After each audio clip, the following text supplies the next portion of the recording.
안녕하세요. 주간전망대입니다.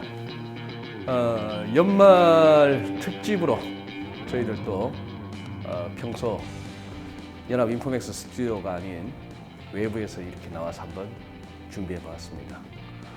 올 한 해 주간전망대에서 가장 비중 있게 다뤘던 주제, 아무리 생각해봐도 미중 간의 무역 전쟁인 것 같습니다. 단순히 돈의 문제가 아닌 훨씬 더 복잡한 고차 방정식을 우리가 지금 계속해서 겪고 있는데요. 해가 바뀌어도 이 이슈만큼은 우리를 계속 고민에 빠뜨릴 것 같습니다. 오늘은 미중 무역 분쟁의 한 축을 이루는 중국 쪽에 좀 더 집중해서 그쪽 분야의 그야말로 핵심 전문가분들 모시고 토론을 해볼까 합니다.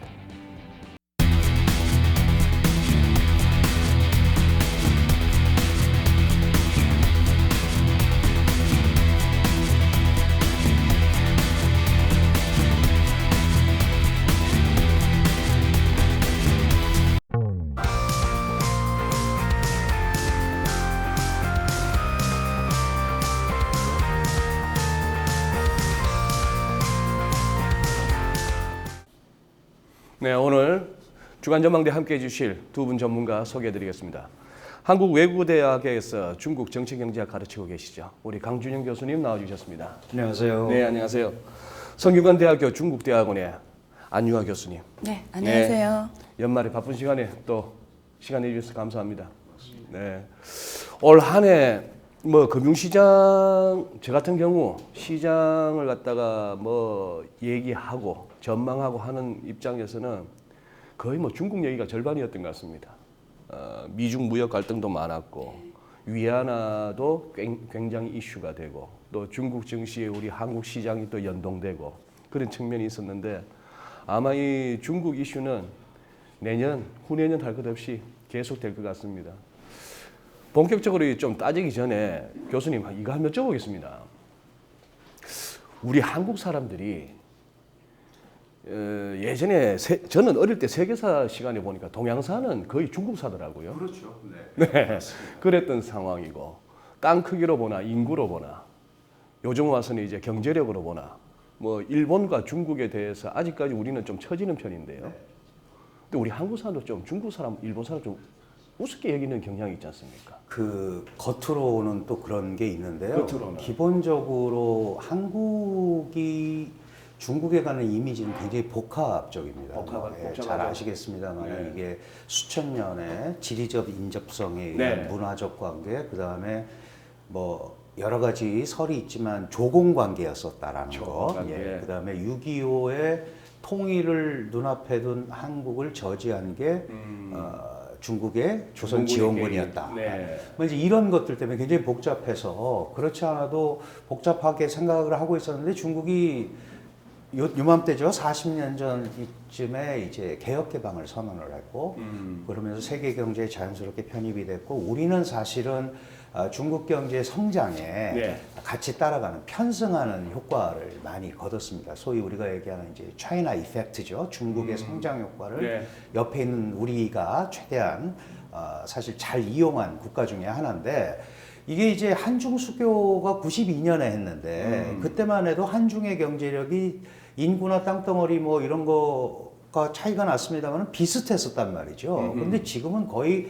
9배 차이가 납니다. 그러니까 예. 상대적으로 한국의 중요성이 좀 떨어지죠.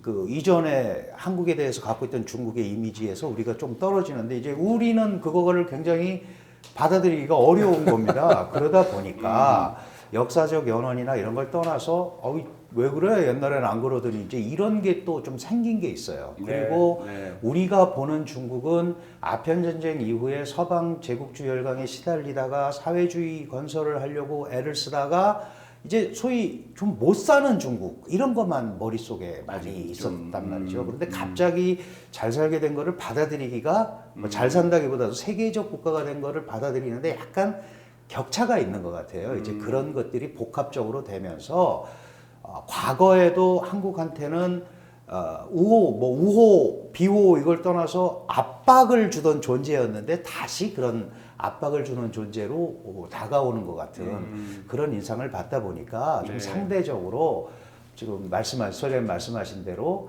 뭐라 그럴까요? 좀 이제 그 부정적인 이미지를 표현을 하는 게 좀 더 쉽게 나타난다. 이렇게 이해를 하시면 될 것 같아요. 네. 잘 인정하지 않으려는. 안 교수님, 어떻게 보면은 우리 국내에서 중국과 한국을 갖다가 다 살아보셨고 네. 가장 소속들이 이해하고 계신 분인데 그러면은 중국인들이 보는 대한민국이나 한국인들의 이미지 그리고 또 교수님 생각하시기에 방금 이렇게 강 교수님하고 한번 얘기를 나눠봤습니다만 네. 우리나라 사람, 한국 사람들이 오해 내지는 조금 오류라 할 만한 중국에 대한 인식 어떤 걸 지적하실 수 있습니까? 제가 기억 속에는 한국인에 대해서 가장 그 인상이 좋았고 그 중국인으로서 가장 좋아했던 제일 높았던 시기가 95년도, 96년도 그때였던 것 같아요. 그때는 중국에서 뭐 한국인이 왔다 이러면 네. 거의 뭐 국빈 대우를 해줄 정도로 굉장히 당시에 굉장히 한국인에 긍정적이었거든요. 그러다가 중국이 2001년에 WTO 가입해서 경제가 고속으로 발전하기 시작했고 2008년 이후로 전 세계가 중국에 대해서 관심을 갖고 전 세계가 중국을 찾아오면서 한국에 대한 이런 많은 그 멋있게 봤던 부분들이 좀 약화되기 시작을 했어요. 그래서 2008년 이전에는 굉장히 예를 들면 한국 기업들이 중국의 누구를 만나고자 하면 아주 쉽게 만나던 시대로부터 2010년 특히 11년 일본 GDP를 초과하면서 G2 국가가 되면서 그 다음에 이제는 상대적으로 많은 외교적이거나 여러 가지 기업들 간의 이런 협력이 좀 더 한국 쪽이 불리한 쪽으로 간 건 사실인 것 같은데요. 그러나 중국 사람들이 한국 이러면 OECD 국가 중에 하나고 우리보다 제조업에서는 많은 부분이 따라 배울 바가 많은 나라다. 이런 긍정적인 부분이 훨씬 많고요. 네. 또 지역별로 차이가 나요. 동북, 지역별로. 북방 지역은 한국에 대해 아직도 굉장히 좋아하고요. 중서부 지역도 한국에 대해 굉장히 많이 좀 좋아하는 부분이 많은데 상해나 북경, 심천은 워낙 빨리 커가지고 이제는 글로벌 도시가 되다 보니까 뭐 한국에 대해 거의 그러니까 인식하지 않고 사는 상황인 것 같아요. 그런 지역별 차이도 있는 것이 현실인 것 같습니다. 예. 그러면은 바로 저기 미중 무역 전쟁 요즘 가장 핫한 이슈를 한번 들어가 보겠습니다. 지금 현재는 이제 휴전 상태입니다. G20 정상회담에서 12월 1일 날 일단 90일 그리고 그 90일의 시한에 대해서도 어쨌거나 뭐 트럼프 대통령은 그날부로 했으니까 이제 뭐 3월 초쯤에는 뭔가 결과가 나와야 될 것 같은데요. 지금 여기 지금 교수님 보시기에 누가 주도하고 있습니까? 시작은 미국이 했습니다. 네, 뭐 미국이 주도할 수밖에 없는 입장이죠. 네. 무역에 관한 하는. 그리고 지금 말씀하셨습니다마는 미국 국무부는 이미 3월 2일에 나머지 관세를 부과하겠다라고 해놓고 있거든요. 그러니까 무슨 얘기냐면 90일 동안 잘 끝나면 모르지만 그렇지 않으면 3월 2일에 우리는 바로 원래 계획대로 들어간다. 이런 2천억 달러가 추가 관세. 네. 나머지 2,970억 달러에 관한 거를 한다고 지금 하고 있는데 발표를 했어요. 그러니까 잘 그 90일간 협상을 하자라는 이제 압박이 될 수도 있는 건데 그 뭐 주도를 말씀을 하시니까 이거는 이제 미국이 일단 시작을 했고요. 근데 무역에 관해서는 중국이 절대 승자가 될 수가 없습니다. 뭐 잘 아시다시피 중국의 대미 무역 수출액은 5,050억 불에 달하고 네. 미국의 대중 수출액은 1,300억 불인데 네. 무역 적어도 미국은 5천억 불의 관세를 매길 수가 있는데 중국은 1,300억 불밖에 못 매긴단 말이죠. 네. 그렇다면 애초부터 이건 무역 전쟁이 아니라는 무역 겁니다. 전쟁이 아닌 건데. 아니기 예. 때문에 그 다음에 그래서 중국도 사실 무역 전쟁이 아니기 때문에 우리가 무역에 대해서 어떻게 하겠다라는 걸 질질 끌어왔던 겁니다. 그러다가 트럼프 미국 행정부가 강경하게 나오니까 이제 사실은 지난번 부에노스아이레스 G20 회의에서 만나서 뭐 몇 가지 5개 항에 합의를 했어요. 근데 그 합의는 사실 중국으로서 보면 굉장히 어려운 합의죠. 왜냐하면 그동안 불공정 관행이라든지 기술 절취라든지 뭐 이런 것들 안 했다고 주장을 해왔다가 그런 거를 하겠다고 한 것 자체가 인정을 한 꼴이 돼버렸단 말이죠. 그럼 이제 사실은 미국의 입장에서는 별 자기네들이 새로운 거를 안 하면서도 중국이 표면적으로는 우리가 불공정 행위를 그동안 했었고 기술 절취를 했었다라는 거가 인정을 받은 꼴이 돼버린 거죠. 네. 그러니까 그런 의미에서 본다면 분명히 주도를 하고 있는 거고, 그리고 이거는 90일간 이제 그 중국과 미국 간에 다양한 협상이 있겠지만 사실 그 협의 내용, 앞으로 협의할 내용들이 지금까지 뭐 거의 10년, 20년간 해결이 안 됐던 것들이거든요. 그러니까요. 그러니까 예. 이게 갑자기 어떻게 해결되기가 매우 어렵기 때문에 네. 당분간은 네. 미국 주도로 갈 수밖에 없다. 이렇게 봐야 될 것 같습니다. 무역에 관한 하는. 무역에 네. 관한 한. 네. 예. 안 교수님, 지금 이게 평소에 이렇게 기고하시는 거나 방송에서 하시는 거 제가 안 교수님 내용을 보다 보면은 이거 1, 2년 내지는 뭐 트럼프 임기 내에 그칠 사안이 아닌 걸로 인식하고 계신 것 같은데. 네. 그죠? 네. 이 본질이 뭐라고 보시는 겁니까? 그러니까 중미 무역 전쟁의 본질은 사실 기술 전쟁이죠. 그래서 기술 전쟁. 예, 그러니까 이름이 무역 전쟁이라면 사실은 기술 전쟁이고요. 사실 기술 전쟁이라는 측면에서 보면 뭐 올해 일이 아니고요. 사실 90년대 초부터 네. 이번까지 포함해 6차례에 걸친 이런 그 전쟁이라고 표현해 협상이 있었어요. 그래서 이번까지 6번째인데요. 그 중에 그 4번이 다 그 기술에 관한 내용, 그러니까 특허, 뭐 판권, 지재권 이런 범위에서 중국이 너무 침해를 많이 한다. 그래서 관련 법규를 완비화하고 뭐 관련 그 좀 침해 행위를 적게 해라는 게 90년대 초부터 지금까지 쭉 왔거든요. 네. 그리고 2번은 뭐냐면 시장 진입에 관한 거예요. 아하. 그러니까 90년대 중반에 시장 진입, 시장을 개방해라. 그 다음에 그 최근에 올해 와서도 금융시장을 개방해라. 뭐 이런 부분들이 있었는데 이런 것들에 대해서 지금까지 중국 정부의 대응을 보면 다 들어줬어요. 그래서 사실 중국의 지재권법도 다 미국이 요구하면서 만들어진 것들이에요. 그래서 많은 것들이 지금까지 왔고요. 그리고 요즘에 중국 제조 2025에 대해서 정부에서 지원 정책을 많이 펼쳐오고 있잖아요. 네. 그래서 미국에서 그런 걸 다 하지 말라. 이거는 말라. 불공정 경쟁이다 이랬거든요. 과거에도 있었어요. 과거에 뭐 중국이 신에너지 자동차라든가 이런 거에서 뭐 중국만 BYD 같은 이런 신에너지 자동차에 대해서 보조 정책을 엄청 취했거든요. 네. 예를 들면 6천만 차면 3천만을 정부에서 지원을 했단 말이에요. 네. 그래서 그런 걸 하지 말라 해가지고 2010년부터 지금까지 계속 줄여왔고 2020년까지 다 끊기로 돼 있거든요. 그래서 지금까지는 중국 정부가 다 미국의 요구를 거의 다 들으면서 와왔습니다. 네. 근데 이제는 미국의 요구가 중국 정부의 표현대로 하면은 받아들일 수 있는 한계를 지금 테스트하고 있는 거예요.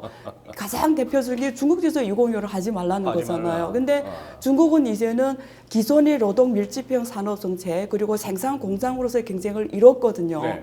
그러면 제조업이 업그레이드 가야 되는데 결국 기술 특허 싸움으로 갈 수밖에 없는데 그걸 하지 말고 계속 저 부가가치형에서 내년은 조금 먹고 떨어져라 이런 부분이잖아요. 그러니까 중국 정부는 받아들일 수 없다라는 거죠. 그래서 중국 정부가 지금 생각하는 거는 트럼프를 어떻게 하나 구슬려 가지고 네. 최대한 이익을 양도를 해서라도 이념 싸움은 안 하자는 거고요. 이념 첫째, 싸움은 이념 하지 싸움은 말자. 하지. 이념 싸움으로 가면은 중국은 불리할 수밖에 없거든요. 왜냐하면 거의 다 가치관이 서방 쪽이기 때문에 중국 편을 들 수 있는 국가가 없단 말이에요. 그래서 적어도 이념 전쟁까지는 가지 말자라는 게 첫째 마지노선이고요.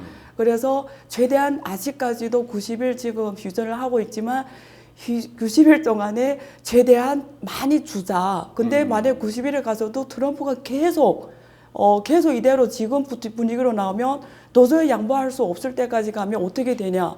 이게 지금 굉장히 중국 정서 어려운 지금 공경이거든요. 네. 그래서 개인적으로 봤을 때 중국도 무조건 합작이 우선입니다.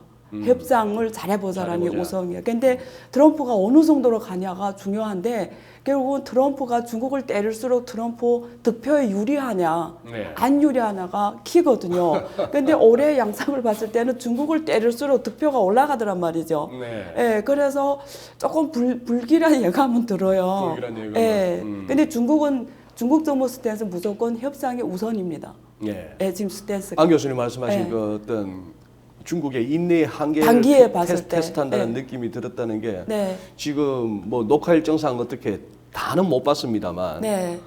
이제 12월 18일 그러니까 78년도 12월 18일에 그 등소평이 11기 3.3. 예, 그 실사구시라는 그 명제를 들고 나왔던 개혁 개방 40주년인데 그렇죠. 연설 내용 중에 딱 하나가 보이는 게 그 누구도 중국 보고 이거 해라 저거 해라 할 수 없다 말씀하신 그 어떤 인내력 테스트인 것 같아요. 그리고 강 교수님 이걸 논의하기에 앞서 가지고 한번 여쭤보고 싶은 거는 뭐 미국에서 그 방침을 밝혔다는 것이 남아 있는 2,570억도 그러면은 협상 결과 시원찮으면 관세를 때리겠다. 이 관세 얘기하다 보면 늘 맞는 놈도 아프지만 때린 놈도 아프거든요. 그렇죠. 예. 그리고 이게 경제학에서 말하는 아담 스미스와 그 리카르도 이후에 그 누구도 이의를 제기할 수 없었던 그 비교 우위론으로 인한 효율적 자원 배분 이거는 경제학에서 부인하기 힘든 가치 아닙니까? 근데 트럼프의 정책은 분명 아니거든요. 네, 네. 이제 그 말씀을 네. 드리기 전에 지금 이제 안 교수께서 이게 네. 기술 패권으로 갔다. 이제 그 말씀을 네. 하셨고 저도 동의합니다. 근데 저는 하나가 더 남아 있다. 그게 하나가 더. 이제 이거하고 연관이 되어 있을 것 같아요. 사실 트럼프 대통령은 그 비즈니스맨이죠. 예. 그래서 이런 세계 전략 차원에서 이런 구체적인 어떤 마스터 플랜을 가지고 그 중국을 처음부터 생각하지는 않았던 것 같아요. 다만 경선 과정에서 분명하게 중국을 완벽하게 제압해야겠다라는 거를 내세웠고 그걸 실천을 하고 있는 건데 간단한 스토리는 이렇습니다. 중국이 불공정한 방법과 절취한 기술로 미국의 일자리를 뺏고 미국의 공장을 뺏고 네. 이래서 벌은 돈으로 군사력에 투사해서 미국의 이익을 해친다.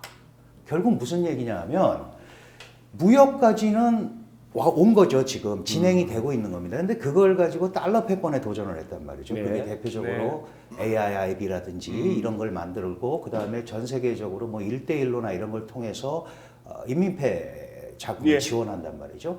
그리고 그것도 모자라서 소위 미국의 가장 큰 두 가지 장점인 달러 패권과 해상 군사력, 이 남중국해를 비롯해서 이런 데서 항공모함 전단을 구축을 한단 말이죠. 그래서 미국의 수십 년간 누려왔던 핵심 이익 또는 핵심적 경쟁력을 손상시키려고 한다. 그러니까 그걸 못하게 하려면 무역에서부터 시작한다. 손을 대야 된다. 이거예요. 네. 그러니까 지금 그 연장선상에서 보면 네. 기술 패권 다음에는 이제 본격적인 그런 것들이 나오는데 지금 말씀하셨다시피 미국도 분명히 이런 싸움을 걸고 자기네들도 안전할 거라고 생각하지는 않습니다. 특별히 나머지 2,570억 불은 이제 주로 소비재 걸릴 네, 건데 네, 네. 그렇다면 미국의 일반 소비 대중한테 직접적으로 영향이 끼치는 거죠. 예를 들어서 엊그저께까지 1달러 주고 샀던 게 이제 1불 50이 되는 거예요. 그런 거죠. 그러면 이거 왜 갑자기 올라가느냐.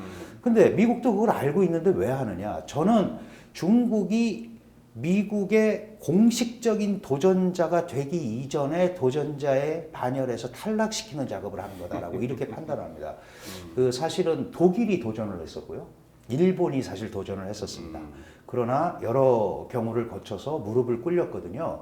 뭐 공식적은 아니지만 미국의 외교 정책에서 보면 미국 국력의 60% 정도 오면은 행동을 한다. 뭐 이제 이런 불분율 같은 게 있는데 지금 그 공교롭게도 GDP를 따져보니까 지금 중국 GDP가 미국 GDP의 한 62% 정도 네. 됩니다. 그러니까 시작을 하는 겁니다. 그러니까 결국은 미국도 아프지만 예.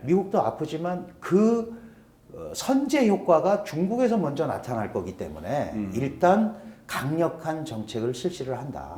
그리고 모두에 말씀드렸지만 3월 2일에 나머지 관세 부과를 예고하고 있는 것은 네. 결국은 시간이 많지 않으니까 완전히 우리와 타협을 하자라는 메시지일 수도 있어요. 그런데 그 타협 아니라는 게 지금 안 교수님 지적하셨지만 그럼 우리는 죽으란 얘기냐? 우리는 영원히 그러면 미국 밑에 있으라는 얘기냐? 중국은 발전을 하지 말라는 얘기냐? 그렇죠. 이런 거하고 연결이 된단 말이죠. 그러면 너무 미국적 가치를 강조하는 거 아니냐? 사실은 국제법적으로 지금 네. 말씀하셨지만 경제학에서의 소위 차액지대설이라든지 비교 우위 원칙이라든지 이런 것들이 다 깨져버리는 거잖아요. 그러니까요. 그런데 미국이 그럼 정말로 그걸 깨려고 그러냐? 저는 그렇다고 생각하지 않습니다. 자신들이 생각하는 스타일의 새로운 무역 체제를 만들려는 시스템이다. 이제 이렇게 본다면 무역 전쟁은 타협할 수 있죠. 그런데 그 다음에 정치적 타협까지 가기에는 굉장히 어려울 거다. 그렇다면 뭐 마윈도 그런 얘기했고 저는 더 이전부터 더 길게 보고 있습니다만은 이러저러한 이유로 중국의 부상을 견제하는 미국의 조치들은 계속될 거다. 근데 미국에서 공화당이든 민주당이든 대중국 압박 정책은 어쨌든 플러스 요인이 있거든요, 정치에. 그런 것들이 연결이 돼서 지금은 경제학 논리를 얘기할 때는 아닌 것 같습니다. 네. 참 군대에서는 계급이 깡패라더니만 이 국제사회에서는 똑같죠. 미국 저러는 걸 갖다가 누가 어쩔 수가 없어요. 제어를 할 수가 없어요. 예. 강 교수님 예전에 그 왜 블룸버그 비즈니스 위크에서 제시했다가 뭐 쑥 들어가고 지금은 후속 기사도 없습니다만 스파이칩 사건하고 이번에 화웨이 건 CF5 구금했다가 풀어주고 근데 화웨이를 건드린 건 좀 크지 않습니까? 사안이. 그러니까 지금 화웨이 같은 경우에는 우리가 제4차 기술혁명 영역에서 전 세계 그 지금 특허가 중국이 나오는 특허 수가 7,300건 넘어갔어요. 네. 이 수는 미국, 그러니까 2위가 미국이거든요. 미국, 독일, 한국이 지금 4위 정도 되고 5위가 지금 일본 정도 되는데 합한 것보다 중국이 더 많아요. 특허가요? 예, 제4차 기술혁명 이 영역에서. 네네. 근데 특히 그 중에서 대부분은 화웨이 겁니다. 그러니까 이 7,000몇 건 중에 네. 대부분 화웨이하고 JT 중싱이라는 예. 지난번에 당했던 그 두 예. 기업이 제일 많이 했고 찡동팡이라는 기업 3개까지 해서 지금 굉장히 많은데 화웨이 같은 경우는 특히 5G 영역에서 지금 미국의 퀄컴보다 그 폴라 시스템이 표준이 모바일 그러니까 이 다음에 인도하는 모바일 통신역에서 이미 표준화가 됐고 네. 코스트가 미국보다 30% 싸고 예. 기술이 반년 앞섰습니다. 네. 그러다 보니까 사실 독일, 프랑스, 유럽 국가들이 다 화웨이 걸 쓰기를 좋아하는데 네.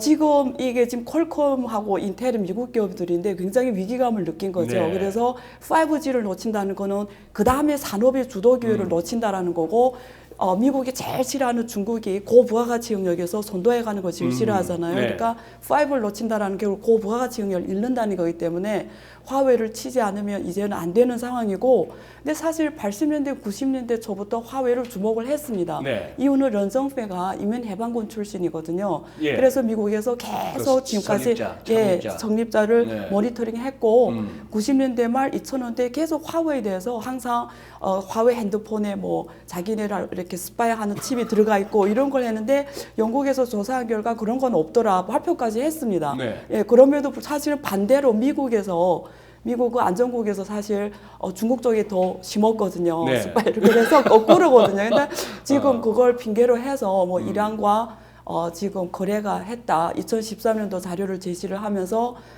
지금 막 걸고 넘어지는 거잖아요. 그러니까 핵심은 화웨이 이런 5G에서 치고나는 걸 꺾이는 거죠. 그래서 우리가 5I 국가라 연합국가 영어권 국가들을 지금 다 이미 발표를 했지 않습니까? 네. 5하고 이제 거래를 안 한다고. 네. 오늘도 지금 일본이 발표를 했고 뭐 한국도 사실 거의 비슷한 분위기인 것 같은데 5G에서 내내 무조건 우리 미국 기업 하라는 거잖아요. 화웨이하고 하지 말고. 화웨이 배제하고. 예, 네. 이제는 무조건 맞겠다라는 거죠. 네. 명확하게. 네. 그래서 결국 화웨이가 제일 지금 위기가 온 것 같은데 개인적으로 걱정되는 거는 반도체 영역에서 사실 미국이 완전히 중국에 대한 수출을 제한해 버리면 화웨이가 할 수 있는 게 많지는 않습니다. 그러다 보니까 결국은 어떤 방식으로든지 또 질 수밖에 없는 게임인 것 같아요. 이 역시. 네. 그럼 그거는 분명 네. 상당히 뭐랄까요 효과적인 미국 측 입장에서는 효과적이고 중국 입장에서는 상당히 좀 난감한 곤혹스러운 상황이죠. 상황이에요. 예, 이제 위기가 온 거죠. 위기가 온 어떻게 거다. 돌파할 것인가가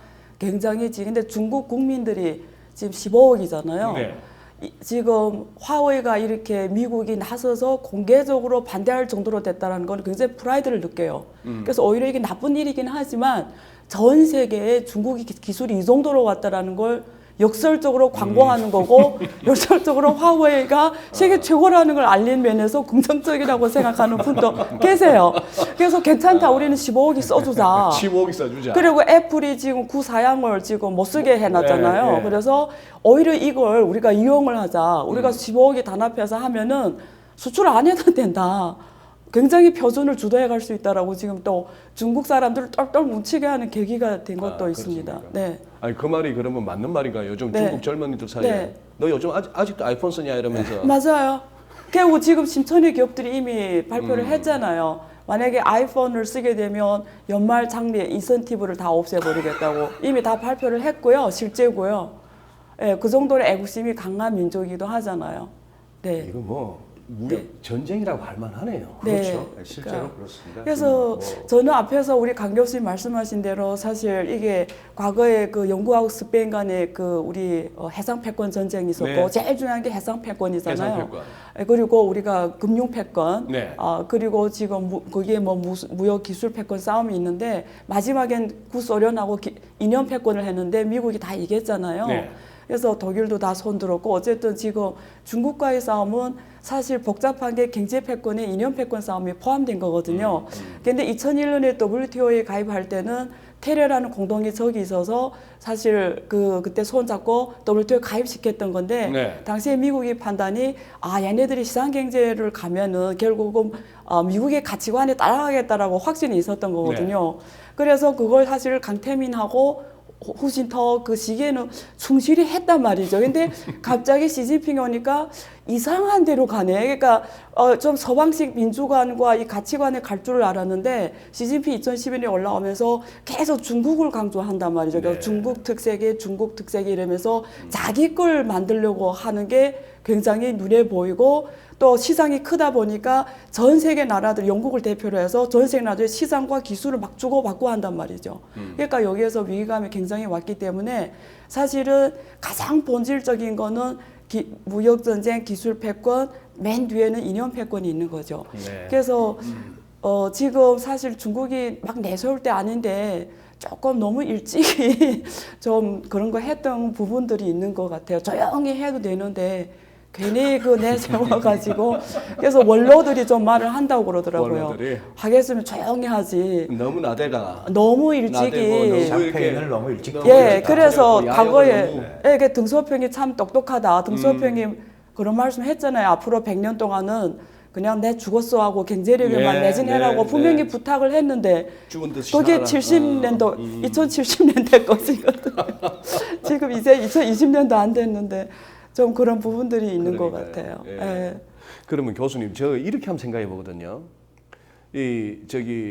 현재 예를 들어서 뭐 완전히 죽여놓자 하기에는 미국도 중국 말씀하신 한 70몇 억 중에 15억에 달하는 중국 시장 놓치기는 아깝고 그것도 한데 그러면 이제 중국으로서는 참 받아들이기 힘든 완전히 수그리고 드는 항복. 우리로 치면 거의 뭐 예전 역사의 삼전도 굴욕 같은 걸 원하는데 그렇게 하기에는 중국 입장도 여의치 않고 좀 이렇게 서로 체면을 살려주면서 하면 좋은데 기어이 대만을 잡자고 뜨는 바둑 아닙니까 지금? 그렇죠. 예, 그런 상황인데 지금 제가 보기에는 중국 입장에서 미국이 그러면 가장 오케이 할 만한 거는 금융시장 열어주는 건 어떻습니까? 금융시장을 아마 이제 1차적으로 네. 얘기를 할 겁니다. 근데 네. 이제 금융시장을 열어줘서 끝나면 괜찮은데 지금 말씀하시는 대로 그 다음에 계속 고구마 줄기처럼 나올 거기 때문에 이 단돌이 하기가 매우 어려운 거예요. 중국 입장에서는. 네. 예를 들어서 처음부터 이게 무역에 끝날 거면 내가 대두 많이 사줄게. 그 다음에 가스 뭐 사줄게. 최대한 시장 오픈할게. 할 수 있습니다. 근데 네. 그거가 되면 그 다음 거를 간단 말이죠. 그렇겠네요. 그렇게 되니까 중국은 그런 거에 대한 방비책을 하고 가지 않으면 섣불리 우리가 할 수가 없다라는 겁니다. 게다가 이 금융은 그 금융 안보라는 말을 쓸 만큼 네. 안 했고 실제로 중국이 세계적 국가로 이제 데뷔라고 그럴까요? 잠재적 중국에서 실질적 중국으로 온 게 2008년 서프라임 모기지로 생긴 소위 금융위기 때 금융시장을 오픈하지 않았기 때문에 갖고 있던 막대한 외환 때문에 세계적인 국가가 된 거란 말이죠. 어떻게 보면 그 당시가 중국한테는 그렇죠. 기회였네요. 네. 그래서 그걸 가지고 지금까지도 왔기 때문에 그걸 잘 이제 움직이려고 하는 상황이라서 금융 안전이나 이런 것들을 담보하기 위해서라도 금융시장 그렇게 쉽게 열기 어렵습니다. 그런데 문제는 뭐냐 하면 그 중국 제조 2025 이런 거 하지 마라. 근데 여기에 보면은 여러 가지 불공정 행위가 있는데 뭐 국가가 보조금을 준다 이런 것도 있지만 예를 들어서 평가절하 하는 것도 그걸로 계산을 하는 거예요. 니네가 평가절하해서 국유기업에서 생산하는 AI 제품의 가격 경쟁력을 생기게 하는 거 아니냐. 뭐 이런 비하까지 나온단 말이죠. 이게 결국은 금융하고 연결이 되는 건데 중국도 위안화를 계속 절하를 하면 결국은 자산 유출에 대한 우려가 굉장히 크단 말이죠. 그래서 네. 금융시장은 아마 지키려고 굉장히 애를 쓸 텐데 미국은 그걸 너무 잘 알고 있습니다. 그러니까 뭔가 그걸 가지고 딜을 하면서 가려고 할 거고 중국은 완전히 항복하는 모습을 겉으로 안 보이면서 일단은 미국의 말을 어떤 형태로든 간에 조금은 들어줄 수밖에 없는 지금 그런 구조로 가 있죠. 네.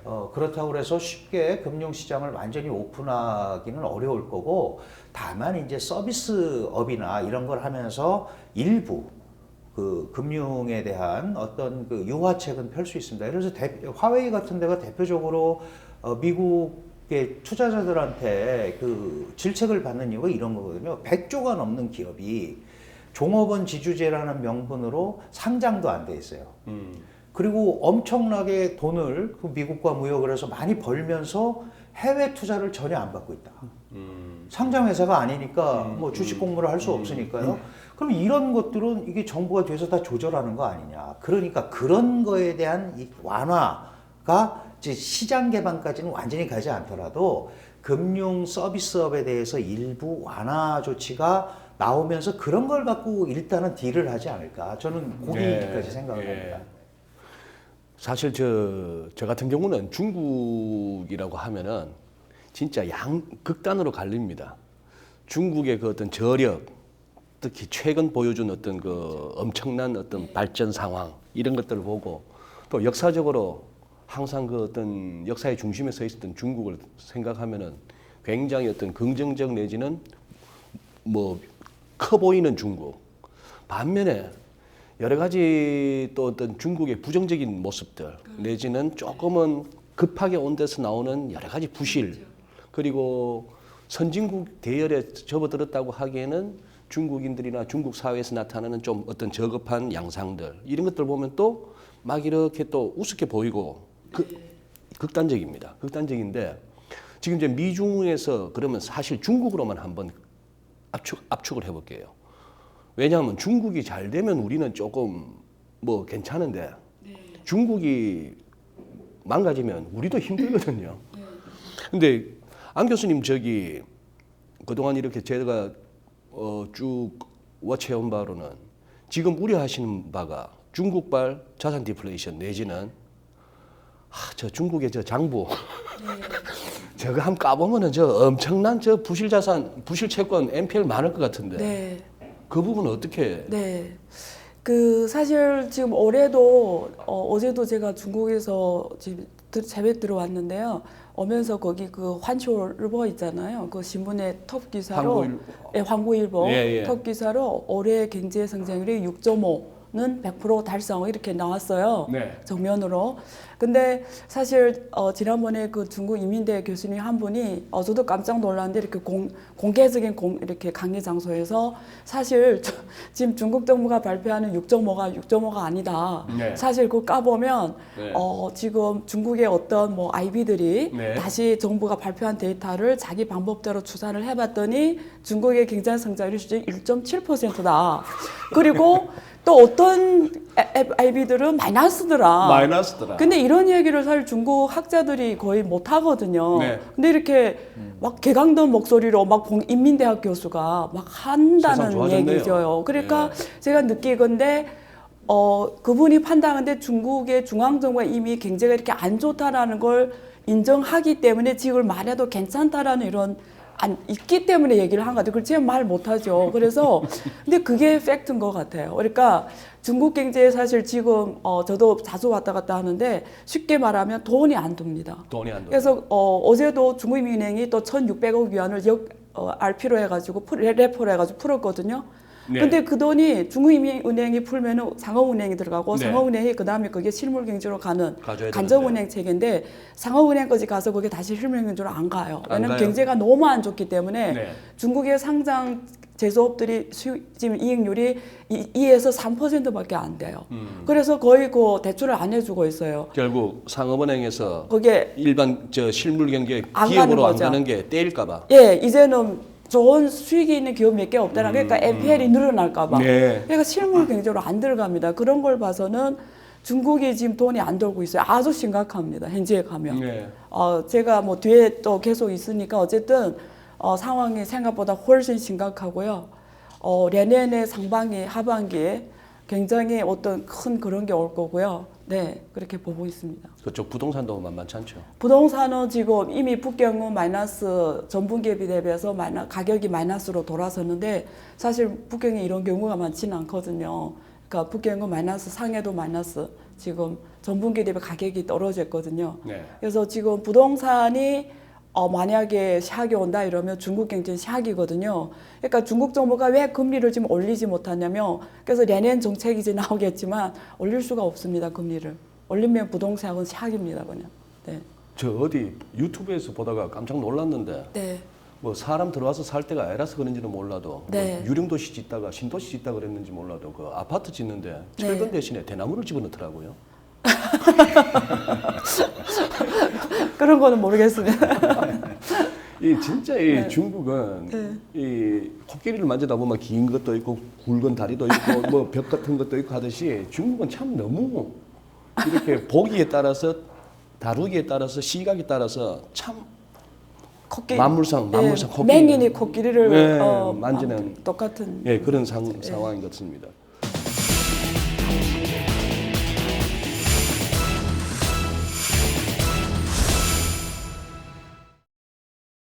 그러면 다시 조금 이제 경제로 한번 돌아가 보겠습니다. 아까 그 너무 쇼킹한데요. 6.5% 경제 성장률이라고 정부에서 얘기하는데 이렇게 저렇게 아이비들이 돌려보니까 1.5% 마이너스. 근데 중국 이코노미스트들이 중국 성장률 전망하는 데는 너무 편합니다. 리커창이 8% 하면 8%, 그렇죠. 리커창이 6.5% 하면 6.5% 하면 딱딱 맞춰서 정확하게 나오니까요. 예, 우리도 너무 쉬워요. 그래서 틀린 적이 없습니다. 솔직히 중국의 인구를 정확하게 한 뭐 100만 단위까지 제대로 파악이 안 되는 나라 아닙니까? 그렇죠. 힘들죠. 거기서 네. 뭐 그 경제 성장률 뭐 0.몇 퍼센트 포인트 의미도 없는데 어쨌거나 그 문제는 추세 아니겠습니까? 경제 지표에 있어서 과거 두 자릿수 성장률에서 뭐 진위를 떠나가지고 진정성을 떠나서 어쨌거나 꺾이고 있는 중이고 지금 내년은 더 힘들어질 것이라고 본단 말입니다. 가뜩이나 돈 많이 풀었는데 중국 내년에도 돈 더 풀까요? 그 13일에 그러니까 금방 지나간 13일에 정치국 회의가 열렸잖아요. 네네. 예, 거기서 난 키워드가 중국어로 원입니다. 온당하다, 온건하다는 그 온자 원. 그러니까 안정을 유지하는 게 우선 목표로 앞에 6자가 붙은 것 같은데? 예, 6개 원자잖아요. 그 중에 경제 안정이 우선이잖아요. 네. 그래서 지금 뭐 내일 모레 지금 뭐 중앙공작회의가 열린다고 하잖아요. 네. 그래서 그게 이 지금 당 지도부가 중국 경제 행세에 대한 지금의 인식이 보여지거든요. 네. 가장 중요한 어떻게 인식하고 있는지 지금 보여질 거고요. 또 내년의 경제를 어떻게 갖고 갈 것의 정책 스탠스가 결정이 되잖아요. 근데 확실하게 말씀드릴 수 있는 거는 원자가 나온 거 봐서는 현재 경제 상황에 굉장히 불안을 느끼고 있는 건 확실하다. 왜냐면 지금까지는 예를 들면 레버리지는 짱이었거든요. 내린다라는 거. 레버리지를 축소시킨다는데 그거 짱째를 없애고 원자를 였어요. 원강가. 짱자가 무슨 짱? 하락한다는 의미거든요. 강자. 예, 하강할 때 강자거든요. 내릴 강자. 하강 강자인데 지금 그걸 버리고 네. 원자를 넣었어요. 원강가. 네. 그러니까 네. 레버리지를 안정화한다. 그러니까 그 말은 뭐냐면 레버리지를 안정화하려면 뭐죠? 결국 통화 정책은 과거에 이런 긴축에서 사실 완화되고. 말은 긴축했지 한 번도 긴축한 적 없거든요. 그래서 풀었고, 그러니까 내년에도 온당한 통화 정책이라고 네. 표현을 했습니다. 그래서 통화 정책이 결국은 우리가 지준율 인하 적어도 네. 3번 이상은 올 거다. 잘하면 금리도 인하할 거다. 지금 그 정도로 보고 있는 거고요. 재정 정책은 계속 적자 정책을 갖고 갈 것이다. 재정 그래서 적자. 뭐 3%까지 갖고 갈 것이다 해서 어쨌든 주로 재정 정책에서는 기관 인프라, 기관 투자를 확대하는 쪽으로 재정 확대 정책을 갈 거고 이거는 뭐 거의 100%고요. 통화 정책인데 돈을 푸냐 안 푸냐가 지금 중요하지는 않은 것 같아요. 풀어도 의미가 없는 것 같아요. 풀어도 의미 없다. 돈이 실물 경제로 들어가는 이 메커니즘 지금 막혀 있기 때문에 막혀 있다. 예, 한계가 있을 것 같습니다. 그렇다면은 뭐 시장에서 좀 궁금해하는 걸 우리 교수님께서는 어떻게 보시는지. 지금 제가 체크를 해보니까 어쨌거나 뭐 역사적으로 보면 1 내지 2위안 때부터 쭉 해서 2005년 7월에 평가 절상하기까지는 이게 8.26 위안까지 친 게 역사적 고점입니다. 그 이후로 이제 평가 절상에 미국에서의 계속 어떤 위안화 절상 압력에 그래서 이제 금융위기 터지기 전까지가 6.124. 거기서 이제 올라온 게 지금 이제 6.9 위안대에서 이제 7위를 넘느냐 마느냐 이거 갖고 난리인데요. 뭐 심리적 마지노선이 7이다 그러는데 사실은 뭐 그럴 수도 있습니다. 그럴 수도 있는데 이제 중국의 경제 규모가 워낙 달라졌고 그 사실 그 중국은 이제 그런 숫자를 굉장히 좋아하잖아요. 뭐 8% 지키기, 7% 지키기, 막 그 이제 이게 구심점을 만들려는 이제 노력을 하는데 저는 그 위안화 정책 자체를 뭐 7을 지킨다 안 지킨다 그거는 별 의미가 없는 것 같아요. 그 문제의 핵심은 어디에 있냐면 지금 안 교수도 지적을 했습니다만은 그 중국 경제를 지금 정부가 어떻게 보고 있느냐가 중요한 거죠. 그런데 그 정치국 회의에서 중국 경제 경기 하방 압력이 굉장히 세다라고 공식적으로 인정을 했고 인정을 한 거다. 그 다음에 이제 그 온자, 네. 온 말씀하셨지만 실제로 중국 경제는 2012년부터 온중부진, 그러니까 안정속 성장을 계속 강조해 왔습니다. 그런데 지금은 그거에서 하나 더 지나가가지고 이제 확실하게 리스크 관리를 해야 된다. 리스크 관리. 네, 리스크 관리를 하지 않으면 이제 문제가 생긴다. 그러니까 3대 소위 그 역점 사업이라는 게 있거든요. 네. 중국 경제 우선 그 절대적인 위험 리스크 관리를 반드시 와해시키도록 좀 내리도록 해야 되고 그다음에 탈빈 정책을 해야 된다. 이 절대 빈곤에서 벗어나는 네. 5천만 인구 그다음에 환경을 잘 정비해야 된다. 환경 오염. 이 세 가지인데 지금 역시 핵심은 제일 앞에 거예요. 이게 왜냐하면 이게 7% 이런 게 주는 다른 의미가 아니고 그걸 지킨다고 막 했는데 못 지키면 신뢰가 없어지는 거죠. 경제에서. 사실 우리가 제일 중요한 게 경제가 신뢰잖아요. 그렇습니다. 소비자들이 야 이거 내가 여기다 써도 되는 거야? 믿음이죠. 네. 그러니까 그 지갑 닫아버리면 지금 그렇지 않아도 중국 경제가 소비 중심으로 바뀌어서 아까 말씀하셨지만 네. 15억이 샀으면 될 거 아니냐. 네. 이런데 거기에 브레이크가 걸리면 안 되거든요. 그러니까 이 부분을 어떻게 해결하느냐. 그래서 말씀하셨지만 한 번도 뭐 긴축한다고 그러고 제대로 한 적이 없어요. 항상 통화 정책은 조금 완화돼. 유연하게 하고 유연하게. 적극적으로 재정 정책을 펼치겠다 이거거든요. 사실은 우리가 시진핑의 경제 정책과 리커창의 경제 정책이 싸운 적이 있었습니다. 예를 들어서 시진핑은 뭐 시진핑 자체가 그런 건 아니고 뒤에 이제 그 책사들의 경제 네. 인식이 그런 거겠죠. 중국을 L자형 불황으로 봤단 말이죠. 이게 구조 조정을 하지 않으면 치고 올라올 수 없기 때문에 그냥 주저앉아서 그냥 못 구조 일어난다? 조정을 하자. 네. 리커창 같은 경우는 우리가 거창노믹스라고 초반에 그러지 않았습니까? 거대한 U자형이다라는 거죠. 그래서 지금 밑에 있지만 올라가고 있는데 여기다 대고 구조조정을 세게 해버리면 중국 경제가 더 어려워진다. 그러니까 적절한 부양 정책과 조정을 같이 가야 된다. 그러다가 시진핑한테 사실 넘어갔단 말이죠. 시진핑 그 소위 경제 정책 쪽으로 그래서 네, 네. 강력한 구조 정책을 했는데 미중 무역 갈등이 본격화되면서 사실 그 말도 사실 조금 지금 들어갔어요. 아, 지금은 일단은 구조조정보다는 시장 활성화, 성장력을 뒷받침할 수 있는 뭔가를 만들어야 된다. 그게 바로 지금 이제 우리가 얘기하는 돈을 좀 풀고 그게 네. 어디로 가든 안 가든 뭔가 이런 국책 사업이라든지 이런 것들을 통해서 경제 심리를 안정시키는 것이 더 중요하다라고 지금 생각하는 거 아닌가. 그런 것들이 정치국회에서 드러났고 그런 게 경제공작회의에서 나타날 거고 당연히 그 개혁개방 40주년 기념 연설에서도 나왔지만 적극적인 개방을 천명합니다. 우리 더 시장 열고 더 국제적으로 가겠다. 그런 이면에 중국을 잘 다잡고 가지 않으면 안 되는 당의 역할이라는 게 있잖아요. 예, 예. 공산당만 믿고 따라와서 지금 40년 잘했는데 시진핑이 자기 스타일로 가는데 이게 벽에 부닥치면 큰 문제가 사회 불안 요소가 된단 말이죠. 그러니까 이제 당이 국가도 책임지고 경제도 책임진다고 얘기했습니다. 그러니까 이 문제를 끌고 가기 위해서는 더 일사불란한 정책을 펴야 되고 그게 어떻게 보면 서방식의 어떤 관점이라든지 이런 거하고는 더 괴리될 수도 있죠. 이제 그렇기 예. 때문에 중국 경제에 대한 의구심이라든가 이런 거는 계속 나올 수밖에 없다. 이렇게 봐야 됩니다. 예. 그 이번에 정치국회에 재미있는 단어가 나왔어요. 13일에 그 열린 네. 그 강대한 장다, 그러니까 강대한 시장 소비 능력을 발휘해야 된다 이런 표현을 쓴 거예요.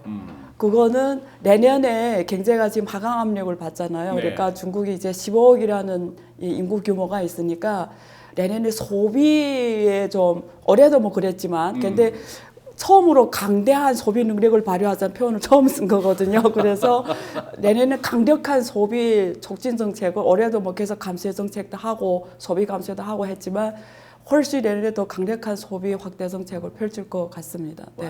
그러면 네. 돼지고기 방금 먹던 사람 한 금 먹고 네, 그렇게 먹게 하겠죠. 여행도 많이 가라고 지금 여행도 국내 많이 가고. MT 학생들의 MT도 많이 보내라고 지금 그러거든요. 네. 학교에서. 예, 예. 그래서 왜냐면 애기 한 명이기 때문에 MT를 이 외지를 보내면 또 부모들이 엄청 사서 뭐 한단 말이죠. 그래서 지금 막 그런 정책 펼치고 있더라고요. 현지에서. 네. 근데 그 환경 네. 안정 얘기가 나왔는데 네. 그거 좀 그나마 저처럼 좀 미세먼지나 초미세먼지에 민감한 사람은 반가운 소식이긴 한데 구체적이고 실질적인 노력이 있습니까? 아 진짜 못 살겠어요. 저 부속품 불면은 아, 이거는 잘 살고 못 살고가 아니고 생존의 문제 아닙니까? 그거는 지금 완전히 확실하게 지금 지키고 있어요. 그래서 지금 사건 사고가 엄청 많이 나는데요. 네. 과거에 그러니까 우리가 관료를 뽑을 때 GDP 성장률이 얼마인지를 보고 네. GDP 선수를 뽑았잖아요. 근데 그게 몇 년 전부터는 환경을 갖다 댔거든요. GDP는 이제는 주요 지표가 아니라 환경을 잘하는 애들을 고위 관료로 지금 발탁을 하니까 모든 지방 성시 성장이나 이 서기들이 환경을 제일 1순위로 놓은 겁니다. 그러다 보니까 갑자기 하니까 이 민간 기업들이 완전히 대부분 다 파산하는 거죠. 그 지표를 갖다가 대니까. 심지어 제가 일례로 무슨 일이냐면 그 북경이 있잖아요. 네. 그 주변에, 예. 그 주변에 뭐 옌저, 뭐 퉁저 이런 그 주변 도시 여기만 경기도 같은데 네. 거기서 제 친구가 커피숍을 위안화로 800만 위안이니까 여기 돈으로 800만 위안이면 한 16억 거의 그렇게 되죠. 이렇게 차렸어요. 근데 어느 순간 그 커피숍이 없어졌어요. 왜요? 왜냐면 그 동네를 다 민 거예요.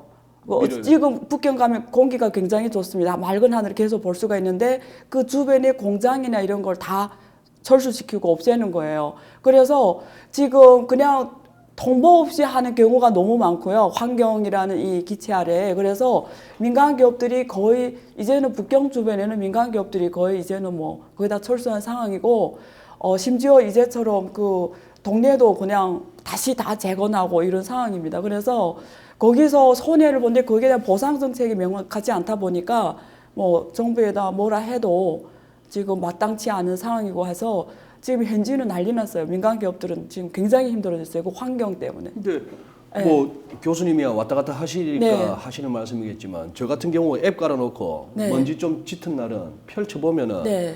그쪽 베이징 쪽이나 뭐 할 것 없이 아주 그 색깔도 진하고 수치를 보면은 굉장히 높게 나오죠. 높게 나오는데 예, 예. 근데 그래서 많이 좋아졌어요. 옛날에 옛날 비해서. 대비? 옛날에 막 600얼마 이렇게 근데 지금 가면 그래도 100얼마일 때 한국은 100얼마라도 높은 건데 거기는 100얼마가 나온 게 굉장히 맑은 겁니까? 좋은 겁니다. 그게 문제인 거죠. 왜냐하면 지금 이제 중국도 네. 이 환경오염 정책이 사실은 주요하고 있기는 합니다.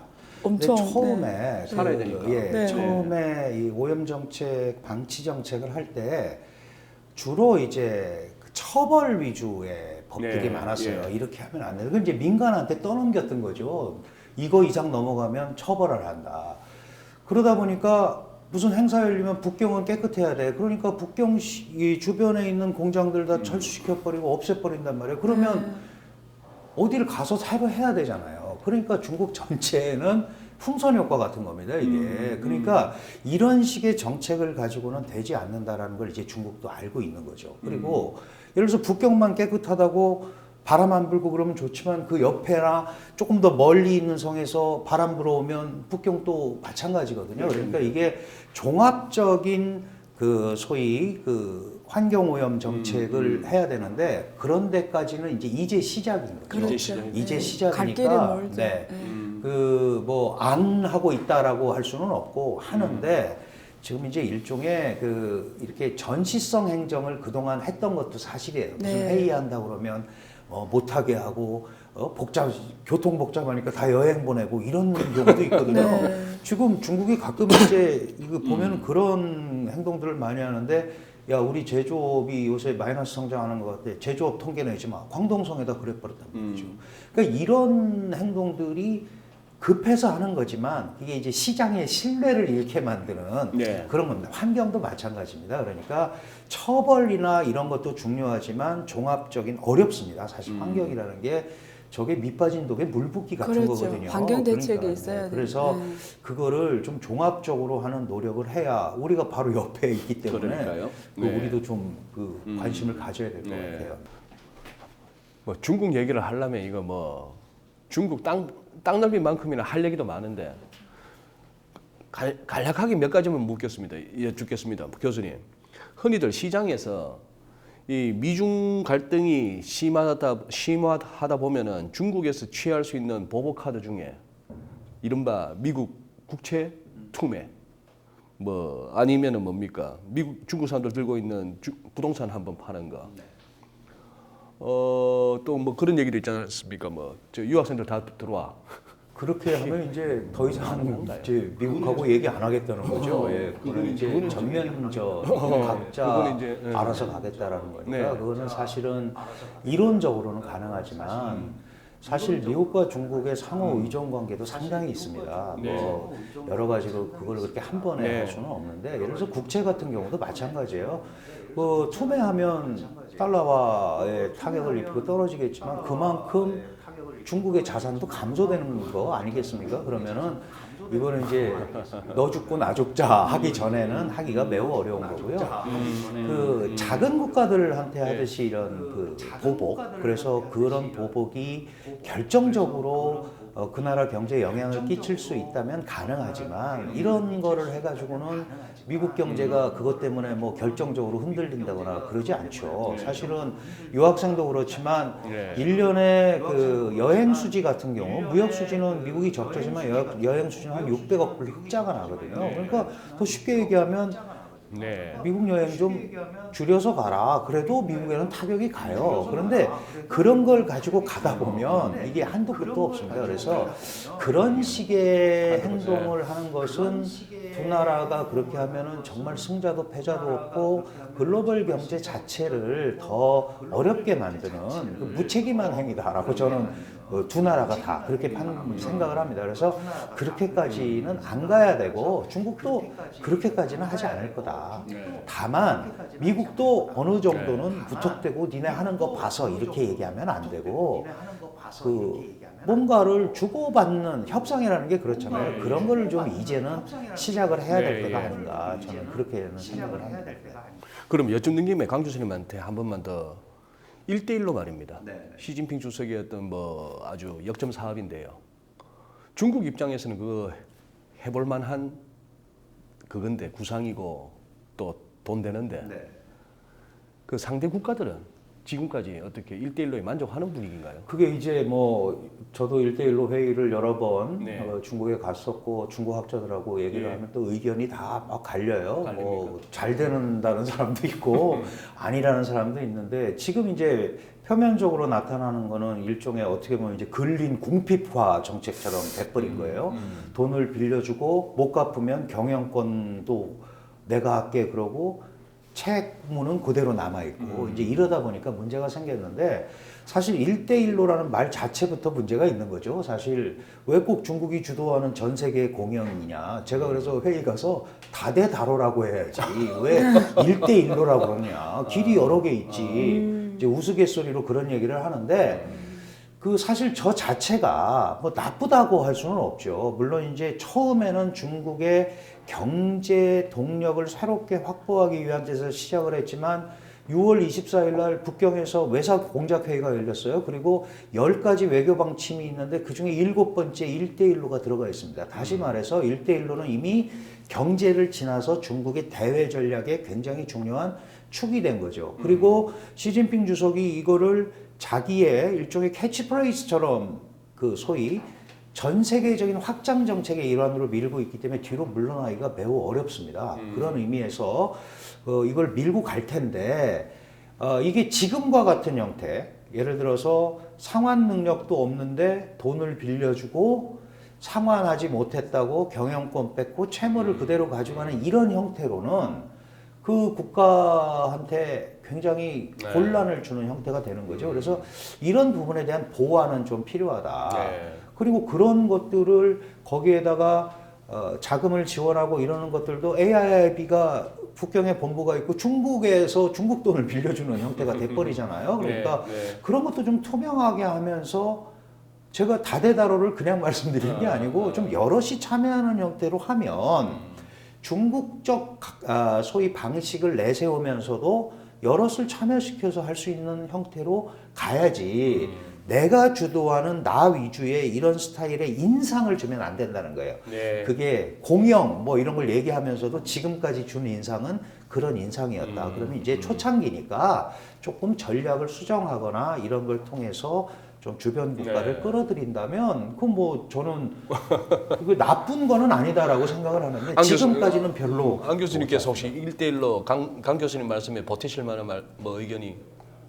그 1대1로 처음에 전략이라고 했다가 네. 1대1로 창이라고 한 게 이제 우리 강 교수님 말씀하신 그런 주변국들에 대한 이런 신경이 쓰였던 거죠. 그래서 1대1로 창이라고 했는데 여기에 그 금융의 지금 파이낸싱 문제가 발생한 거잖아요. 그래서 네. AIB도 만들어서 예. 사실 그 파이낸싱의 하나의 메커니즘을 활용하려고 했던 건데 워낙 그 주변국들이 여러 가지 이 금융 시스템 준비가 안 된 상황에서 또 중국의 경험이 없다 보니까 너무 자기 이익만 강조한 부분이 있는 것 같아요. 네.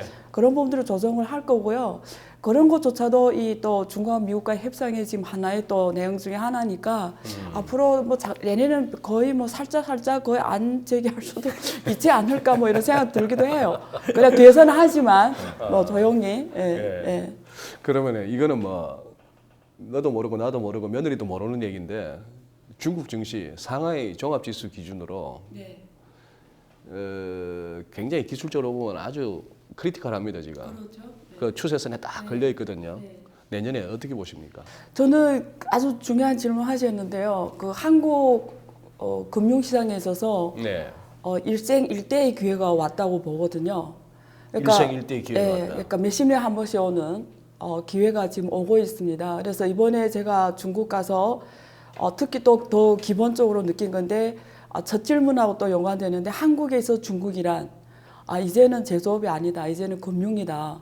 그리고 한국이 좋은 거는 미국에서 아주 훌륭한 걸 많이 배웠단 말이죠. 그 중에 하나가 외환위기 때 미국의 자본들이 한국에 와서 좋은 자산, 좋은 걸 사서 굉장히 밸류에이션을 높여놓고 다시 한국 사람들 팔아서 나갔잖아요. 네. 이런 좋은 걸 배웠잖아요. 네. 그래서 그걸 지금 중국에 한번 실습을 할 기회가 왔다고 볼 수가 있어요. 한국에서 중국 가서 한국 금융들이. 한국 금융기관들이 그렇죠. 중국 가서 한번 네. 그래서 사실은 그 지금 트럼프가 앞에서 중국을 무역전쟁 밀미로 때리고 있잖아요. 네. 놀라운 일이 있는데 미국 자본들이 계속 들어가고 있어요. 저거. 네네. 지금 이미. 네. 제일 먼저 들어간 게 부동산 펀드들이 지금 들어가고 있고요. 그리고 사실 이번에 보아 포럼에서 시진핑이 금융성을 개방하겠다고 말씀을 하셨어요. 네. 저는 너무 놀랐어요, 사실은. 그게 사실 트럼프의 이런 협상에 부응한 거거든요. 네. 그래서 2021년까지 자본시장을 다 개방한다라는 거예요. 네. 그래서 지금 자산운용 원래 회사도 외국 기업들이 원래 49%밖에 못 갔는데 100% 다 갖고 가고 증권회사도 이제 다 할 수 있게 해놨어요. 그래서 우선 자본시장을 다 개방하겠다라는 거는 미국과 이런微妙한 관계가 있기 때문에 미국의 월가의 자본이 트럼프를 앞세운 거거든요. 네. 그래서 지금 장전하고 네. 있거든요. 네. 그래서 한국은 지금 지수가 2,600대로 왔단 말이죠.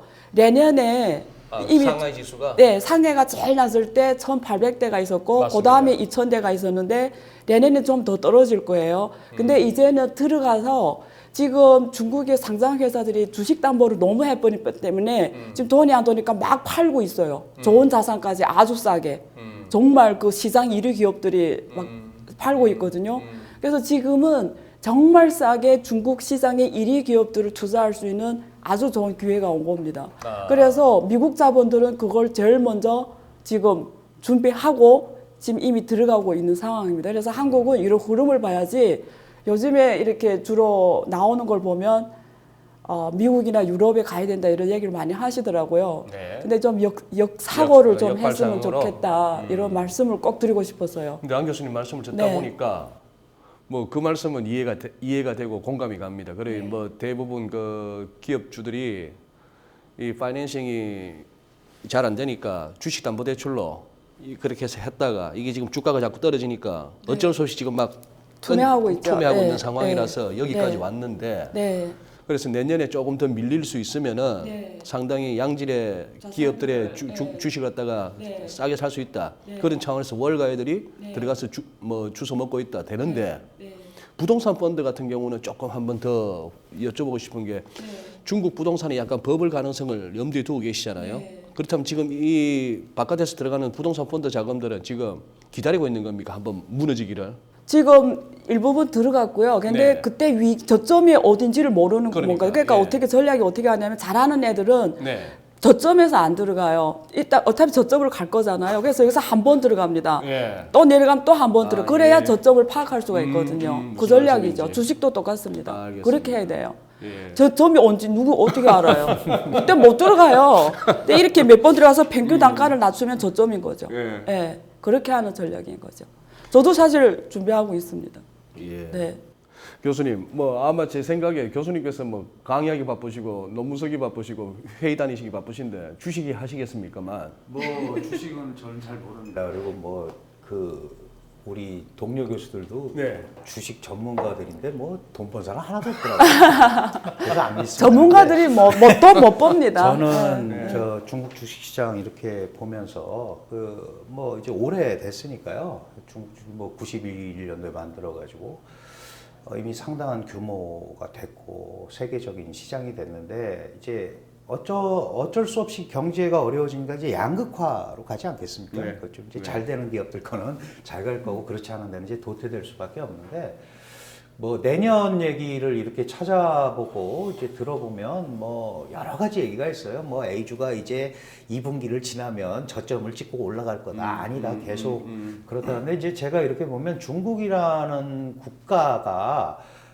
주식 시장이 붕괴되면 안 된단 말이죠. 네. 부동산 시장이 붕괴되면 안 되는 거예요. 그렇기 때문에 우리가 소위 얘기하는 경기 방어주라는 게 있잖아요. 네. 그게 이제 중국 정부가 신경 쓰는 것들, 예를 들면 국방이라든가 미디어라든가 뭐 AI 관련주라든가 수입 대체 테마주라든가 이런 부분은 계속 유효할 거다. 그렇다면 우리가 그 정부의 정책을 거스르면서 갈 수 없는 게 중국의 상황이기 때문에 그런 쪽에 오히려 좀 초점을 맞추고 지금 안 교수님이 얘기하신 대로 저는 거기까지는 모릅니다만은 뭐 많이 들어가고 있는 건 알고 있습니다. 지금 원래 저렇게 싸울 때도 사실 미중 무역 분쟁할 때도 그 중국의 징동하고 구글하고는 또 뭐 협정 맺고 막 이러더라고요. 그런 거 보면 그건 또 새로운 구조 속에서 움직이는 게 있으니까 네.